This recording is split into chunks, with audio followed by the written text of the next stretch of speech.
I was a year old when I got diagnosed.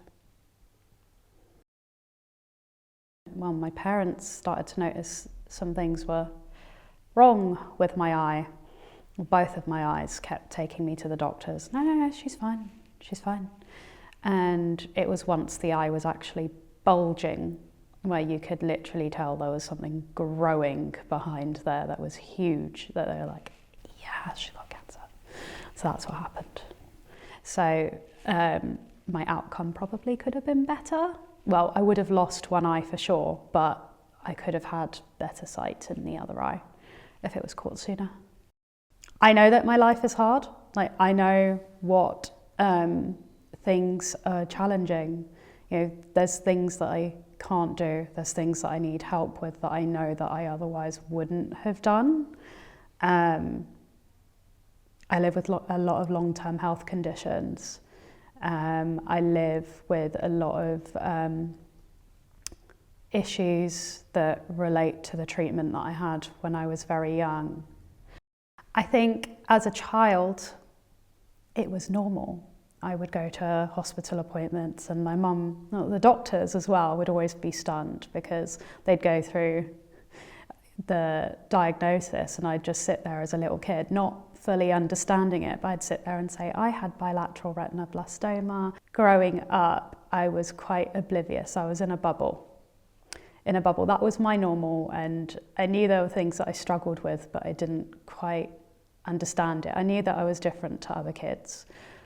When I was 16, I had to go through genetic counselling where they tested my genes to find out, you know, what the situation's looking like for the future in terms of having kids, and also what second cancers I'm at risk of developing.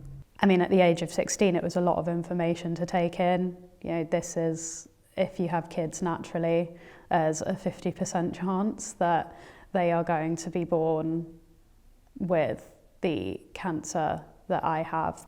I just felt like I walked into that appointment in my bubble, still a kid, and walked out of that appointment as an adult, because they started talking about future in terms of how I have kids and risks of second cancers and the symptoms to look out for. And I feel like that's when I started thinking, wow, what I've been throughout my life, all the operations, all the treatment that followed, that I still remember, don't remember the cancer treatment, but everything that came afterwards, it all started to make sense. It was all a result of what happened to me when I was a baby.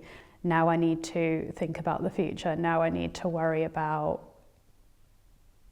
well, what cancer am I going to get next? Am I going to get cancer again? Where is it going to be? Aches in my bones? Worried about that. Knowing that I could come to the Youth Cancer Trust and as an adult or as a young adult and meet people that have been through something similar just seemed like something that I'd missed out on for a very long time, because I have a lot of wonderful, really supportive, caring people around me, great friends, family, but it's not exactly the same as sitting down and speaking to someone who really, really understands how you feel internally and what you've been through from your perspective. And being able to make those connections is really, really helpful, because when I come here, I feel a bit more normal, which sounds, well, what is normal? But I feel like what I've been through is not just me. There's a lot of people that have been through it too. And we don't always have to talk about it. We connect without having to talk about it, and it just feels really good. It really is like putting that missing piece of a jigsaw.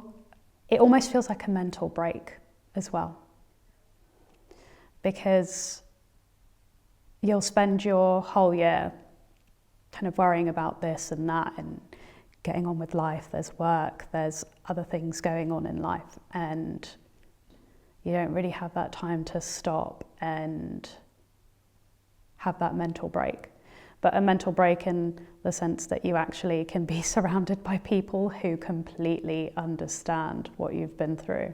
I mean, I wouldn't usually sit around a dinner table and get pictures up of scans behind my eye of my calcified tumour and, actually be able to sit down and have a fun conversation about it, even though it's a far from fun thing to go through for any of us. But we can actually sit down and have comfortable conversations about it. We can say, oh, well, your scan's nice funky colours and loads of detail and my one's not very good. Like, we can have conversations like that I wouldn't otherwise have.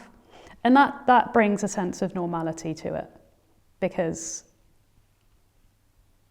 outside of that time, I'll sit down and look at that scan and think, oh, well, this is rubbish. Like, that big tumour, if only it was a few millimetres in the other direction, I would have had near perfect sight. And those are the kind of thoughts that you get into when you're on your own and you're looking at it. But you don't have any of that negativity when you're here. I hope the Youth Cancer Trust's around forever, because it's hard to put into words how special it is, and each person will explain that differently. And it may sound like a bit of a cliche because we always hear this term life-changing, but that is simply what it is. It is life-changing for someone that has been through so much in their life. I've met someone that's going to be going through a similar process in terms of having children in the future, and they're going through that process first. And I know that I've got someone to talk to now that understands it and will be able to support me through that process. So it's a huge support network that you can build, and it's not just for when you're here, when you're at the Youth Cancer Trust for a holiday where we sit down and we spend a week together and then off we go. It's people that I can actually reach out to when I really need to speak to someone who understands what I'm dealing with in that moment in my life.